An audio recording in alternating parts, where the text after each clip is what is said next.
HIV, AIDS ఈ పేరు వినగానే అందరికీ దడపుడుతుంది. ఎందుకంటే ఈ వ్యాధికి ఇప్పటిదాకా పూర్తి స్థాయి వ్యాక్సిన్ లేకపోవడమే కారణం. ఒకప్పుడు ఈ వైరస్ సోకిందంటే చాలు ఇక మా జీవితం ముగిసిపోయిందని హెచ్ఐవి రోగులు బాధపడేవారు.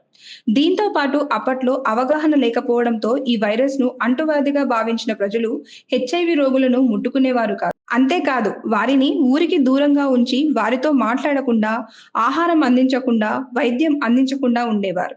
కానీ ఇప్పుడు ఆ పరిస్థితి మారింది. వైద్య రంగంలో జరిగిన అభివృద్ధి, హెచ్ఐవి వైరస్‌పై సంవత్సరాలుగా జరుగుతున్న పరిశోధన చాలా వరకు సత్ఫలితాలను ఇవ్వడంతో హెచ్ఐవి కేసులు గతంలో పోల్చుకుంటే భారీగా తగ్గాయి. దీంతో పాటు యాంటీవైరల్ మందులతో హెచ్ఐవి రోగులు సాధారణ జీవితం సాగిస్తున్నారు. ప్రతి ఏడాది డిసెంబర్ 1న ప్రపంచ ఎయిడ్స్ దినోత్సవాన్ని జరుపుకుంటారు.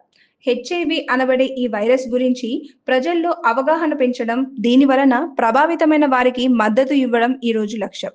హెచ్ఐవి వైరస్ ప్రధానంగా హెచ్ఐవి ఉన్న వ్యక్తితో కండోమ్ లేకుండా శృంగారంలో పాల్గొనడం ద్వారా శరీరంలోకి ప్రవేశించి వ్యాధిగ్రస్తుడి రోగనిరోధక వ్యవస్థను బలహీనపరుస్తుంది.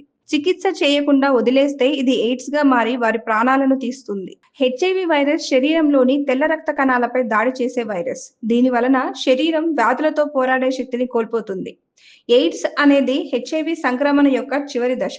హెచ్ఐవి సోకిన వ్యక్తి చికిత్స తీసుకోకుండా ఉంటే అతని లేదా ఆమె రోగనిరోధక శక్తి తీవ్రంగా తగ్గిపోయి కొన్ని రకాల అంటువ్యాధులు లేదా క్యాన్సర్‌లు వచ్చినప్పుడు ఎయిడ్స్‌గా పరిగణించబడుతుంది. కాబట్టి హెచ్ఐవి ఉన్నంత మాత్రాన అందరికీ ఎయిడ్స్ ఉన్నట్లు కాదు.